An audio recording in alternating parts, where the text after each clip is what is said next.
Hi guys, James at Rampant Lion Reviews again for you today with another beer review. For this one we are going to head up to Scotland once again and we're going to revisit one of the better known craft breweries. So this time we're going to go to Argyll and visit the Argyll estate, which is of course home to Fyne Ales, and I believe this is review number 6 or 7 that I've done from them, and this is one of their better known beers that I've just never got around to trying. So today we're having a taste of the Avalanche. This one comes in at 4.5% and it's a golden ale, which, you know, can normally be quite difficult to get just right, but these guys certainly did quite a good job. The Jarl, of course, is probably my favourite beer that I've had from these guys, although you do have the Mills and Hills, which is one of the best imperial stouts I think that you're going to have in Scotland, and there is Ragnarok as well, which is basically the big brother of Jarl. But definitely looking forward to this one, and as always I hope you guys enjoy my take on this beer. I'm glad that I'm finally getting around to filming a review for this one. So yeah, so as always with my reviews then, I'll tell you a little bit about the brewery briefly. If you want to get straight to the tasting, of course, just fast forward. All the usual links are in the description below. That's the brewery website, the link to my other reviews that I've done from Fyne Ales before. No doubt there will be more in the near future. There's all the usual social media. If you want to see more beer reviews, do please consider subscribing to the channel. The whole channel of course has a geography based tagging system,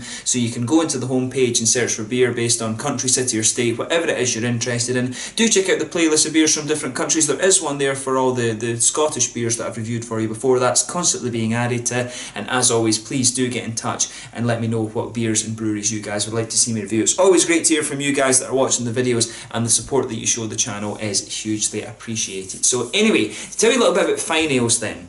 So Fyne Ales was founded by Johnny and Tuggy Delap, who put the concept together for a brewery back in 2000, and they basically wanted to bring quality beer back to a part of the country where it was really severely lacking, and this brewery is located on the Argyll estate near Cairndow at the top of the Mull of Kintyre. And in 2001 they installed their brewery and they had their first brew on St Andrew's Day, and this beer became known as the Highlander, and that is still today one of their regular beers. But they also introduced Kenny Mackay as their head brewer that year as well, and 2006 saw the recruitment of Will Wood as head brewer from Oakham Ales in England. But sadly in 2009 Johnny Delap died and the running of the brewery was taken over by his son Jamie, and the brewery now hosts their festival every year, which is called Fyne Fest. This started back in 2010 and it's kind of grown year on year. They've got some really good breweries going out to Fyne Fest every year. You've got Omnipollo and Stigbergets and all these kind of guys going out from Sweden. I think Brewski were out there last year as well, and some of the Danish breweries go out as well. So if you want to find a really good beer festival in Scotland, then Fyne Fest is definitely a good one to go to. The only problem with it, I guess, is that it is in the middle of the countryside a little bit, so accommodation and things can be a little bit hard to come by, but it's certainly a really good event and it's one that I definitely need to get out and check out sometime. So hopefully I can do that. Probably my dad will be keen for it at some point. But yeah, Fyne Ales are probably one of the better known Scottish craft breweries these days. It's a big estate as well, so you can buy local salmon, local beef, all from the estate of course, and they have just invested in a new brewery as well, so their capacity has expanded quite a lot in recent times, so you will start seeing these beers exported quite a lot. I've not seen them in Sweden yet, right enough, but I'm pretty sure I've seen them in Denmark and a little bit further afield than that, so do keep an eye out for Fyne Ales if you're particularly interested in Scottish craft beer. But that's all you need to know about the brewery just now. As I said, the links are in the description below if you want to read a little bit more about the estate and things like that. But let's get on to the tasting of this beer itself. So like I mentioned to you, this one is a 4.5% golden ale. According to the website, it's hot with Cascade and Liberty with a malt base of Maris Otter, Pale and Wheat malts, and this one was first introduced back in 2007 by Will Wood. Apparently it's called Avalanche because it just came to him one day that an avalanche is a cascade of snow, and Cascade of course was one of his favourite hops that he quite liked to use. So yeah, quite an interesting wee story there. But yeah, as you can see on the top here, there's Johnny Delap's signature on the top there, which is quite nice, and you can see usually with the Fyne Ales you do get this kind of signature symbol on top, and this is quite common. This is kind of modelled on what you get on the cask beers in Scotland. It's these kind of things that you put on the front of the pump to let the customers know what beer it is, and the Fyne Ales of course model their thing on that. But yeah, as you can see, the A of course is one, I keep saying of course, the A is is one of the distinctive symbols of the Fyne Ales brewery. You can see that on the bottom of the bottle label there as well. But yeah, nicely presented, this one, the typical Fyne Ales kind of artwork. So without further ado, let's get it out and we'll get on with the tasting then. Nice smoky opening, and we'll get it out into the glass. And I tell you something, you can smell some of those nice grapefruity and citrusy characters coming out of the beer already. The Liberty hop, incidentally, isn't one that I've come across too often. It is an American variety, but it does have kind of noble hop heritage, the website was saying. I looked up it on YCH Hops, and it was saying that it has a nice kind of a floral aromatic kind of spicy quality to it, but it does have some noble accents too, so we'll see how we get on with that. But as you can see, and as you'd expect from a golden ale, it's a really nice kind of pale golden straw colour. There's a solid finger of a frothy white head on this one. We've poured about 2/3 of the bottle into the glass with this beer. You can see 1 or 2 big bubbles sticking towards the side of the glass and quite a few little ones just going up towards the bottom of the head. If I put my fingers behind the glass, you can see there is a degree of transparency there, but I think it's just the kind of condensation around the glass that's stopping it being completely clear. But you can really smell some of these nice grassy and floral aromatic citrusy notes coming out of the beer. But let's take a closer look at the aroma then, and pardon me, and see how we get on. Just breathed in a bit weird there. So yeah, with this one, yeah, it's got a really interesting fruity note. You can pick up that definite kind of grapefruity hint from the Cascade, but the Liberty's given it this really quite unusual citrusy note as well. It's definitely got a lot of lemongrass and things, and if you sugar it up a little bit more, you start to get more of the almost spicy notes from the floral note, from the floral character that these hops have. It's definitely got a little bit of that spicy floral aromatic note. It's almost a little bit of a kind of peppery spice that comes out it actually. Nearly sniffed it up there as well. This review's going a bit crazy, I have to admit. But yeah, definitely when you sugar this beer up, you start to get a little bit of that kind of spicy floral aromatic note. There's a lot of lemongrassy qualities to this one. You can pick up a bit of that grapefruit from the Cascade, like I was saying, but there's a nice malty sweetness to it as well. It's one of the kind of trademarks of Fyne Ales, I find, is that they do have this nice kind of bready, biscuity malt base. With the Maris Otter, it is one of these kind of classic English malts, and it does give you this nice bready but also buttery and very slightly biscuity kind of character to the beer, and you can pick up the Maris Otter malt in this one quite easily. You can smell a wee bit of a white bready note as well though, and maybe a little bit of the wheat. You can pick up a little bit of that wheaty sweetness, but overall, you know, it smells quite nice. It smells like a really quite good session beer, to be honest with you. It's not too punchy in its aroma. It does lean a little bit more towards the malty side of things rather than the hoppy side of things. But that is kind of what you've come to expect from Fyne Ales. Their aromas aren't all that punchy, but some of the beers can be really quite hoppy, which is quite an interesting thing, and they do quite like the Maris Otter malt, so they do have a little bit of tradition, but they do like to experiment a lot with the new hops and things like that. But yeah, it should be a really interesting beer. So without further ado then, let's get stuck into this one. So this one is the Avalanche from Fyne Ales on the Acadun estate in Argyll in Scotland. Slàinte.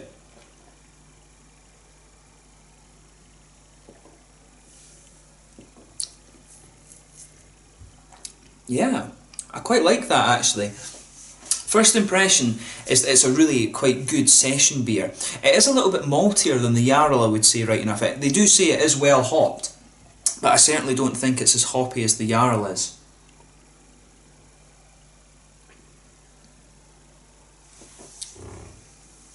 There is, like I say, a little bit of IBUs there, but I wouldn't go as far as saying that it's hoppier than the Jarl, but it's a really quite nice beer. I do wish I'd tried this sooner actually, because it's pretty damn good.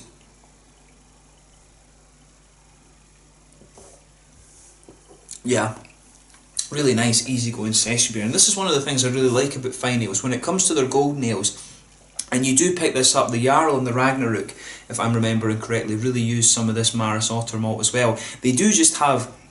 They've got a knack for bringing out the flavours of that malt that you like. Like the malt base on this one, you can pick it up. It's got this nice white bready character. Then just on top of it, you start to get that little bit of biscuity, buttery character that the Maris Otter gives you. They really managed to bring out the flavours of that just perfectly in some of their beers.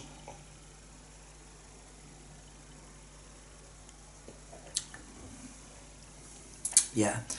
In terms of golden ales, that one certainly is pretty good. It's not a very popular style to brew these days, and as I've always told you before, in Scotland you do tend to get two types of brewery.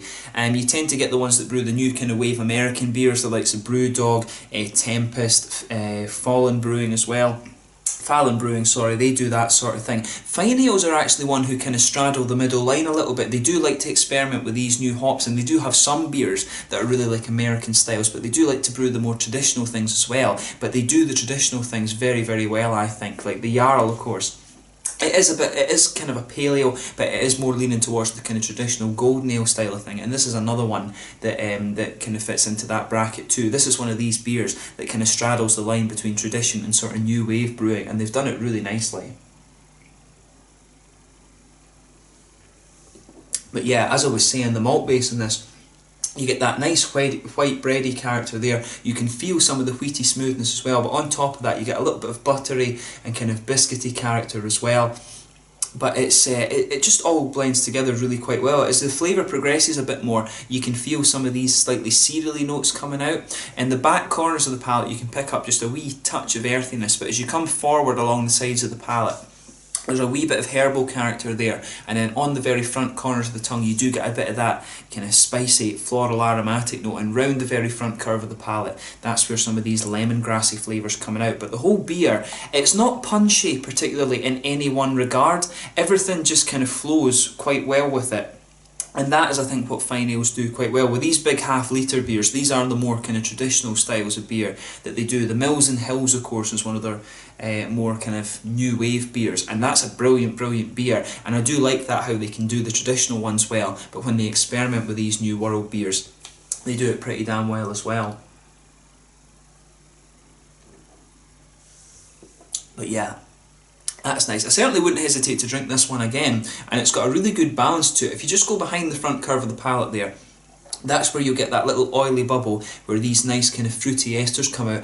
As the flavour goes more into the aftertaste, you can feel a little bit of that grapefruit from the cascade coming out, but I think it's more dominated by the slightly citrusy and almost lemongrassy flavours, which I guess will be from the Liberty.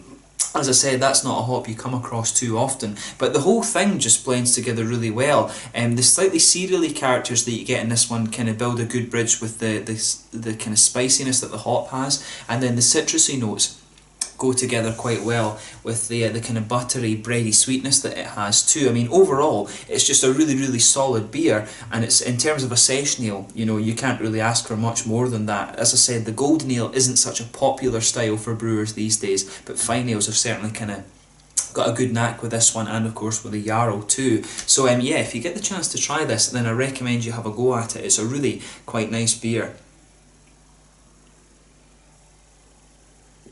So yeah, in terms of the mouthfeel then, I would say it's light-bodied, but it does lean a little bit more towards the mid-bodied kind of thing at the same time. It's a little bit more oily than you'd normally expect from a golden ale, but it does have a wee bit of crispness to the carbonation too. You could actually, with this one, this would be a lovely kind of a tap beer. I think on tap, you just get a little bit more of the carbonation coming out of this one. It would make it that little bit more crisp for a summer's day. I think this one's a little bit more oily than I remember the Jarl being, but the mouthfeel for me is a minor thing. It's more about the taste, and it's certainly the mouthfeel that it has. It does suit it actually, because it helps bring out a little bit more of the malty character. I do definitely think this beer is a little bit more malty than the Jarl. It's got a good balance in the malt base, as I say, between, it does lean slightly more towards the sweet side of things, but there's a wee bit of graininess in there too. The hops just give you a nice little bit of bitterness, but I find them fairly smooth actually overall, and then there's just that little bit of juicy fruity character, grapefruit in the end like I was saying, and citrus in the beginning. But overall, you know, it's another really pretty damn good beer from Fyne Ales, and as I said, I think they've definitely got a knack for brewing pretty good golden ales, so hopefully they do experiment with this a little bit more. It would be quite interesting to see a Jarl Avalanche or something like that, like a sort of crossover between the two, and see how that would come out. But yeah, another very, very solid beer, but I wouldn't really expect anything less from Fyne Ales, because they're pretty solid at what they do. So yeah, been really cool to finally get around to reviewing this one for you. If you have tried it yourself, please let me know your own thoughts on it in the comment section below. Let me know what your favourite beers are from Fyne Ales as well. I'm sure I'll review more of them in the near future, but until the next time, thank you for watching. Please like, subscribe, share, all the usual YouTube stuff. Do check out my social media, but most importantly, support your local craft breweries and have a go at some of these Fyne Ales beers if you get the chance. Hopefully I can return to them in the near future. and try the Workbench version 2 IPA that's just come out. That's the next one that's on my radar for these guys. So until the next time, it's Slange just now, and I will catch you guys very soon. The Avalanche from Fyne Ales Brewery on the Acadun Estate in Argyll up in Scotland. Slange just now.